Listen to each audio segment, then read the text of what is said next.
어떤 나라의 왕이 있었습니다. 그러나 그 왕은 늘 말이 없었습니다. 늘 조용히 온 세상을 다스렸습니다. 그랬더니 어느 한 신하가 반역을 해서 자기가 왕이라고 하면서 큰 소리치며 다니기 시작했습니다. 그래도 그 왕은 조용히 침묵을 지켰습니다. 그러더니 더욱더 이 왕을 무시하고 자기 멋대로 행동하기 시작하였습니다. 그러니 참으로 이 왕을 믿고 섬기던 백성들 가운데 혼동이 생기기 시작했습니다.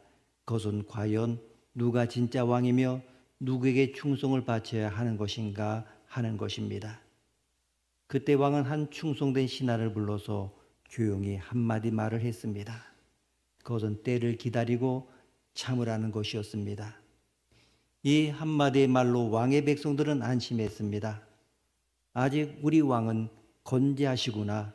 언젠가는 오셔서 이 반역하는 무리들을 심판하시겠구나. 여러분, 지금 문제되는 것은 이 거짓된 반역자가 아니라 우리의 마음이라고 하는 것을 알았다고 하는 것입니다. 지금까지의 말씀은 짧은 선언입니다. 로마 황제가 반역을 해서 하나님을 무시하고 모든 것을 자기 멋대로 행할 때 기독교인들은 혼동을 겪고 있습니다. 그러나 이 짧은 선언을 통하여 누가 참된 왕이신지를 밝히고 있습니다. 참된 하나님의 백성들은 눈에 보이는 이 반역자로 인하여 흔들릴 필요가 전혀 없습니다. 그 이유는 하나님이 건재하시기 때문입니다. 지난 4월 노회원들과 함께 성지순례를 하면서 밤모섬을 방문했습니다. 지금은 관광지로 유명합니다마는 로마 시대 밤모섬은 정치와 종교 중범자들의 유배지로 한번 들어가게 되면 살아나오기 힘든 생지옥과 같은 곳이었습니다. 거기에 사도 요한이 있었습니다. 9절 말씀 함께 읽습니다. 9절입니다. 나 요한은 너희 형제요 너희의 나라와 참음에 동참하는 자라. 하나님의 말씀과 예수를 증언하였으므로 말미암아 밤모라는 섬에 있었더니. 아멘. 여기 보게 되면 그는 예수의 영광에 대하여 말하지 않습니다. 예수의 환난에 대하여 말하고 있고 또 자신의 말씀으로 인하여 밤모라는 섬에 있게 된 것을 말하고 있습니다. 당시 로마의 11대 황제였던 도미티아는 자신을 신으로 숭배하도록 강요를 했습니다. 그것을 어기는 자를 색출해서 엄벌에 처하겠다는 칙령도 내렸습니다.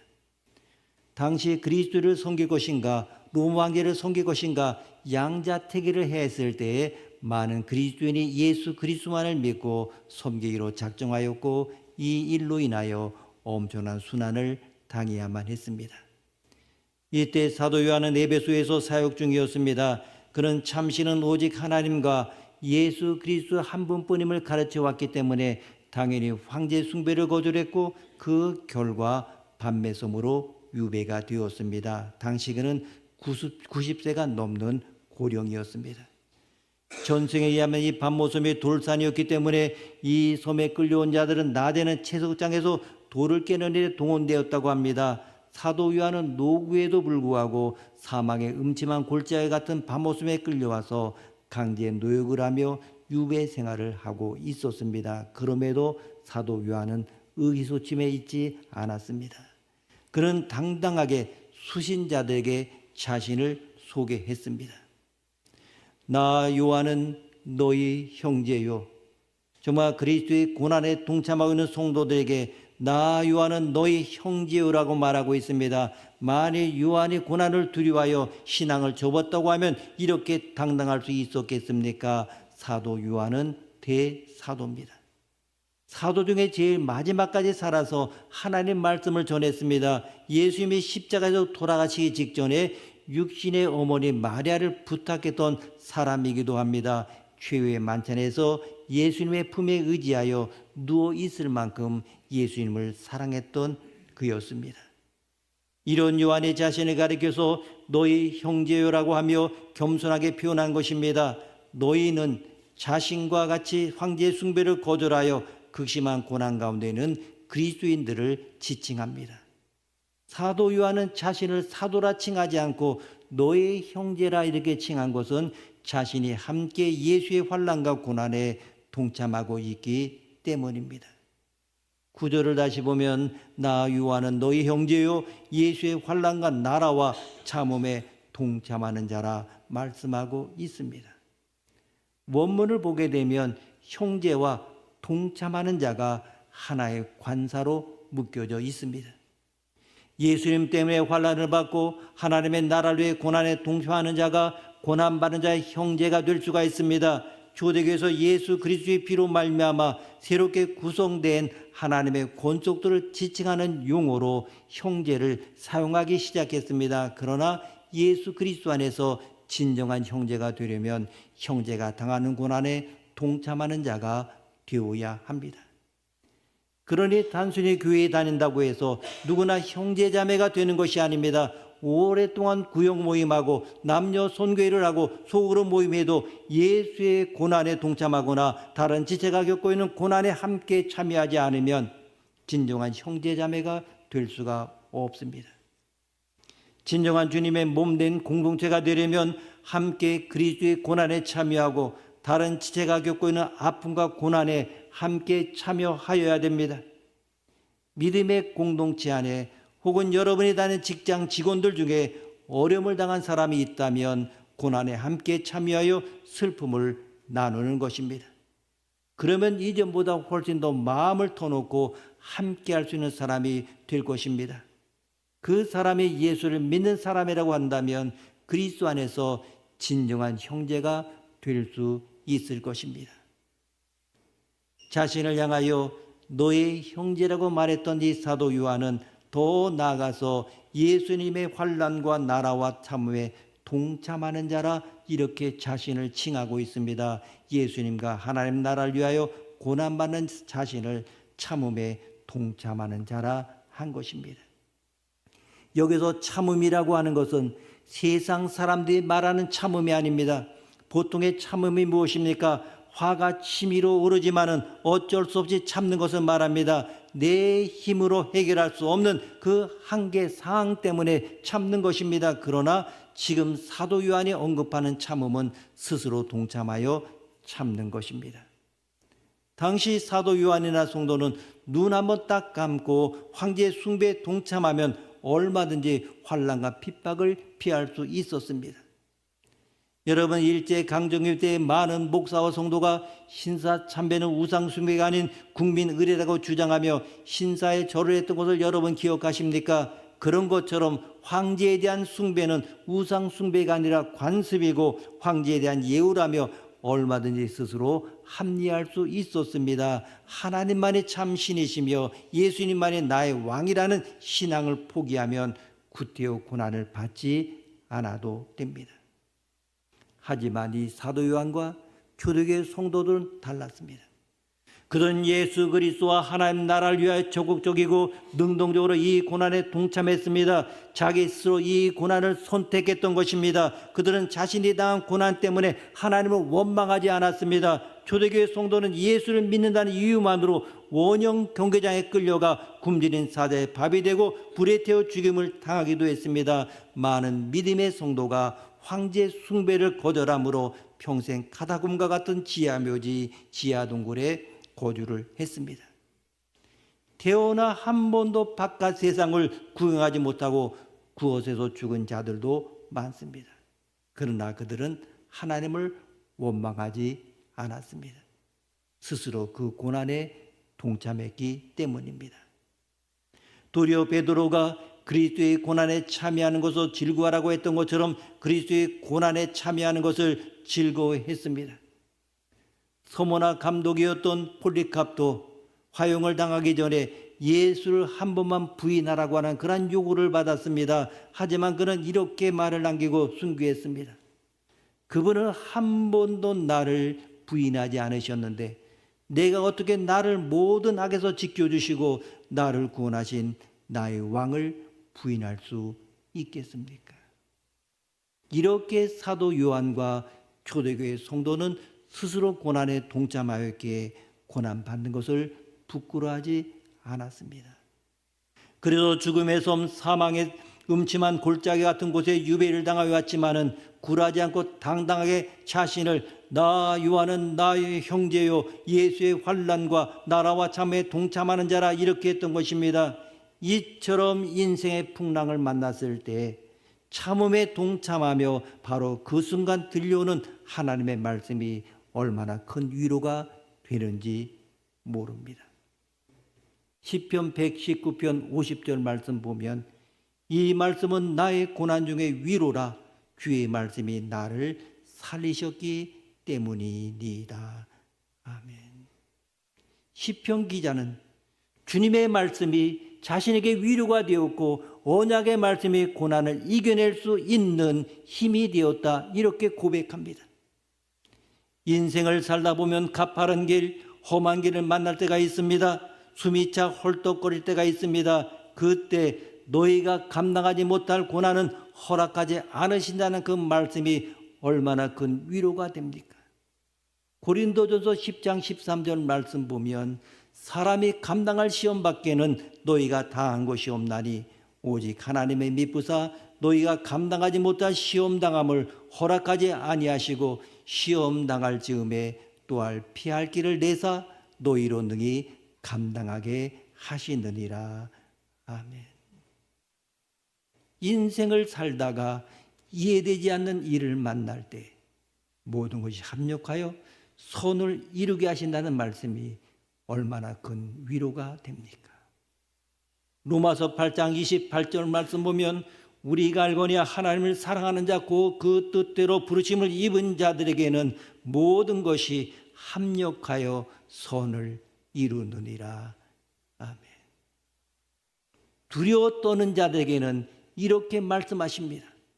이사야 41장 10절 말씀 보면 두려워하지 말라 내가 너와 함께함이라 놀라지 말라 나는 내 하나님이 됨이라 내가 너를 굳세게 하리라 참으로 너를 도와주리라 참으로 나의 의로운 오른손으로 너를 붙들리라. 아멘.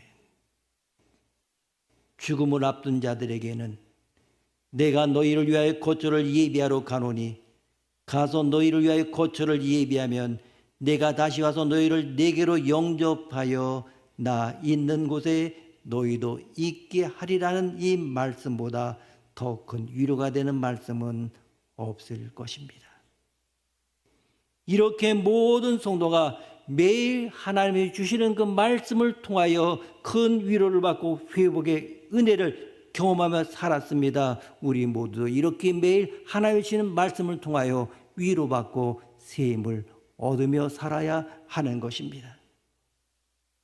밤모섬에서 유배 생활하고 있던 사도 요한이 마침내 성령의 감동이 되어 주의 음성을 듣고 주의 환상을 보게 됩니다.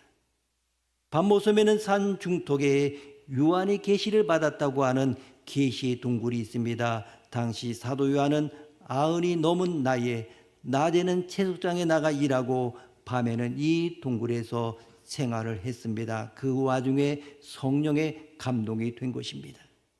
이후에 그는 나팔 소리 같은 주님의 큰 음성을 들었고 7촛대 사이를 거느시는 주님을 보았습니다. 10절 말씀 보면 주의 날에 내가 성령에 감동되었다 말씀합니다. 주의 날에 성령에 감동이 되었습니다.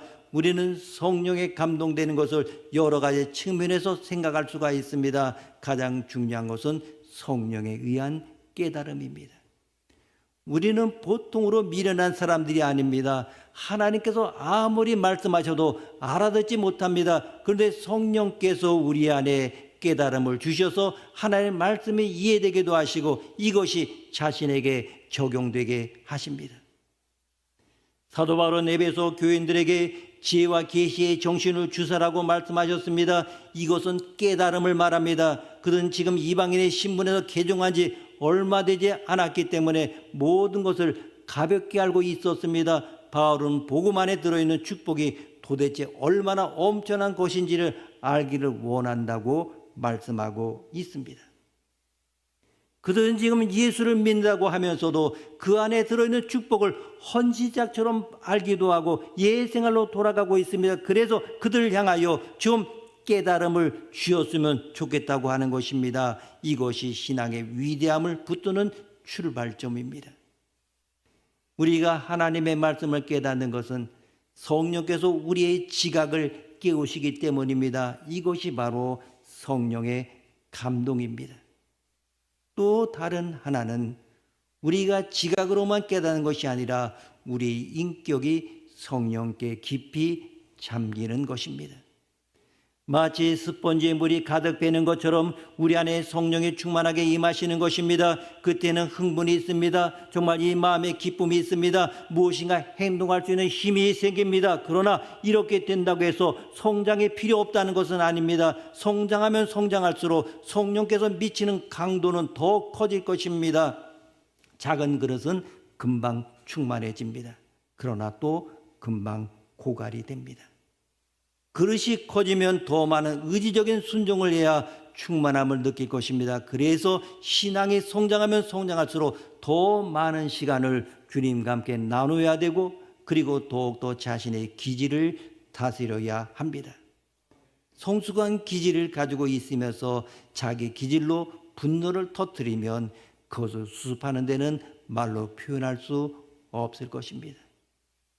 차라리 싸움에서 지는 것이 낫지 분노를 폭발시키면 너무나도 무서운 침체가 오게 됩니다.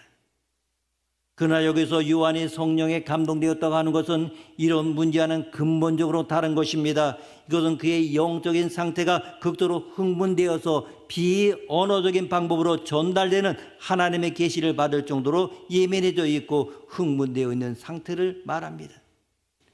그는 다른 사람의 듣지 못하는 소리를 들었고 다른 사람이 보지 못하는 것을 보고 있습니다. 그러나 이것은 다른 힘에 의해서 일어나는 현상이 아니라 성령의 감동에 의하여 경험되고 있는 것입니다. 물론 다른 사람도 때때로 환상적인 체험을 할 때가 있을 것입니다. 물론 그것이 다 잘못되었다고 말할 수는 없을 것입니다. 그러나 요한의 같은 경우는 더 이상 있을 수가 없습니다. 왜? 이것은 특별한 목적으로 주님께서 교회를 세우기 위하여 사도에게 말씀을 주시는 것입니다. 여러분 보십시오. 지금 사도 요한이 혼자 살아남아서 에베소 교회를 담임하면서 전 세계 교회를 이끌어 나갈 때 로마 정부가 그를 박해하여 반모라고 하는 섬으로 유배를 보냈는데 주일날을 당한 것입니다. 에베소 교인들은 지금 주일을 당해서 모였을 텐데 어떻게 하고 있는지 속이 상하고 분통이 터졌습니다. 그때 사도 요한은 돌바위 틈에 엎드려 기도를 합니다. 하늘이 열리고 하늘의 세계를 보고 쓴 것이 바로 오늘의 요한 계시록입니다. 이 밤모섬의 유배 중에 성령의 감동을 받았다고 하는 것입니다. 이 세상에서 유배 생활처럼 고통당하는 사람이 있습니까? 사도 요한은 고통이 막심할 때 성령의 감동을 받았습니다. 그러면 마음에 참 평안이 옵니다. 그리고 주의 날에 감동을 받았습니다. 주의 날에 모여서 예배할 적마다 성령의 감동을 받아야 하는 것입니다. 그리고 주의 큰 음성이 들렸습니다. 성령의 감동을 받지 아니하면 절대로 말씀이 내 가슴에 뜨겁게 부딪혀 오지 않습니다. 금초 때 교회사를 다니면서 잘 보살펴 돕는 예수님을 보았습니다. 성령의 감동을 받을 때 말씀 속에서 계신 그 예수님을 발견하는 것입니다. 그러하기 때문에 성령의 감동이라는 것이 믿음 생활이 이렇게 귀한 것입니다. 성령의 감동될 때 주님의 말씀이 부딪혀와 가슴이 뜨거워지기도 하고 말씀 속에서 주님을 발견하기도 하고 환난과 고난이 닥쳐와도 다 이겨낼 수 있는 것입니다. 목을 내놓고라도 끝까지 믿고 순기하는 이유가 바로 성령의 감동 때문입니다. 이런 사람을 누가 당합니까? 천하가 당하지 못하는 것입니다. 승리는 이 사람에게 있는 것입니다. 때마다 일마다 항상 성령의 감동으로 믿음다운 믿음을 가진 우리 모두가 되어야 합니다. 주의 날이라고 하는 것은 예수님께서 장사되었다가 부활하신 안식 후 첫날 곧 오늘날의 주일에 해당되는 날입니다. 성경에 기록된 대로 초대교회 성도는 자연스럽게 안식 후 첫날을 주의 날로 지키며 함께 모여 하나님을 예배했습니다. 사도 요한의 주의 날에 성령에 감동되어 주의 음성과 환상을 보게 되었다는 것에 유배 중에도 경건 생활을 게을리하지 않았음을 알 수가 있습니다. 고령의 고통스러운 유배 생활하면서도 하나님을 찾았고 하나님을 예배하면서 영적으로 나태해지지 않았습니다. 언제 살아 돌아갈지 모르는 사망의 음침한 골짜기 같은 곳에 거하면서도 늘 깨어 기도했습니다. 가장 힘들고 어려울 때 도리어 예배의 자리로 나아갔습니다. 이 사도 요한은 하나님을 예배함으로 암울한 시기를 이겨냈습니다. 주의 날에 하나님을 예배하다 성령의 감동이 되었습니다. 예배와 성령의 감동은 밀접한 관련이 있습니다. 많은 그리스도인의 예배를 드리면서 성령의 감동을 받는 것을 보게 됩니다. 여러분도 예배 자리에서 뜨겁게 하나님을 만나며 하나님과 친밀하게 교제하며 성령의 감동을 받기를 바랍니다. 어떤 성도는 여러 가지 이유로 게을리합니다. 피치 못할 핑계를 대면서 영적 나태를 합리화합니다. 지금 내 생활에 모두 몹시 분주하게 예배를 드리지 못한다고 말합니다. 너무나 심한 스트레스를 받아 기도의 무릎을 꿇지 못한다고 말합니다. 정말 내게는 너무나 많은 일들이 있기 때문에 여러 가지 교회 모임에 참석하지 못한다 이렇게 말하기도 합니다. 지금 요한 앞에 보이는 모습은 너무나도 실망스러운 모습이었습니다. 교회는 붕괴되고 있습니다. 로마 황제의 교만은 극도에 달해 있습니다. 그렇게 나가다가는 도대체 믿는 자가 남아 있을 수 있을까 염려가 됩니다. 그러나 큰 소리가 나서 뒤를 돌아보았더니 그가 이전에 한 번도 본 적이 없는 주님의 모습을 보았습니다. 나팔 소리 같은 큰 소리는 요한을 뒤돌아보게 하는 소리였을 뿐만 아니라 교회들로 하여금 정신을 차리게 하는 소리였습니다. 그는 지금 보잘것없는 자신의 모습만 보고 있습니다. 패배했다는 생각에 빠져 있습니다. 모두 다 고개를 쳐박고 있습니다. 그때 주님은 교회를 향하여 소리치십니다. 모두들은 무엇을 하고 있는 거냐? 눈을 들어 나를 좀 쳐다보란 말이야. 내 모습이 어때? 멋있고 영광스럽고 화려하지. 지금 너희 눈에 있는 그것이 모든 것이 아니란 말이야 하면서 정신을 차리게 하십니다. 오늘날 우리들은 무엇을 보고 있습니까? 무엇을 골똘하게 생각하면서 생각에 빠져 있습니까? 그것이 정말 오래 생각할 가치가 있는 것입니까? 교회는 무슨 생각하고 있습니까? 무엇 때문에 침체되어 있습니까? 주님은 우리를 향하여 나팔소리 같은 큰 소리로 똑똑히 보라고 하십니다. 이 성경에서 기록되는 모든 것들, 요한의 밤모습에 죄수로 잡혀 있으면서 보았던 주님의 모습을 두 눈을 떠서 똑똑히 보라고 하십니다. 우리는 이 순간 주님의 모습을 보아야 합니다. 이 나팔 소리 같은 큰 소리를 들어야 합니다. 요한은 주님이 하나씩 하나씩 부르시는 교회의 이름을 똑똑히 들었습니다. 주님은 큰 교회라고 해서 더 크게 부르고 작은 교회라고 해서 작게 부르시지 않습니다. 모든 교회의 이름을 부르셨습니다. 그 교회의 이름 중에 우리 교회의 이름도 있다고 생각하십시오. 왜냐하면 주님이 부른 이 7교회는 사실 모든 교회를 포함하고 있기 때문입니다. 우리의 생각에 많은 신앙의 칼라가 있다 해도 그 교회들은 모두 이 7교회 안에 포함되어 있습니다. 요란한 특성의 교회들이 다 살아있는 교회들이 아닙니다. 어떤 교회는 너무나 죽어 있습니다. 어떤 교회는 작지만 살아 있습니다. 주님의 모든 관심은 교회에 있습니다. 교회가 크든지 작든지 믿는 자들의 모임에 주님의 관심이 집중되어 있습니다. 주님은 우리가 알기를 원하십니다. 주님은 우리의 일거수일투족을 보고 계시며 평가하고 계십니다. 교회가 전반적으로 환난을 겪고 있는 것은 사실입니다. 주님, 우리가 어려움 가운데서도 순결을 잃지 않고 끝까지 인내하기를 원하십니다. 요한이 뭐라고 말하고 있습니까? 예수의 환난과 나라와 참음에 동참하는 자라. 참음입니다. 참는 것밖에 없습니다. 인내할 때 주님의 위로가 있고 우리를 향한 주님의 뜻이 이루어집니다. 우리가 고난 가운데 참는다고 하는 것은 포기를 말하는 것이 아닙니다. 주님의 약속과 하나님의 신실하심을 믿는다는 뜻입니다. 사도 요한을 보십시오. 낮에는 채석장에서 돌을 깨는 일을 했지만은 피곤한 몸을 이끌고 동굴로 돌아오면 겸손히 기도의 무릎을 꿇었습니다. 주의 날에는 어떤 경우에라도 하나님을 예배했습니다. 열악한 환경을 이유로 영적으로 나태해지지 않았습니다. 늘 깨어 기도했습니다. 주의 날을 구별하고 하나님께 온전히 예배를 드렸습니다.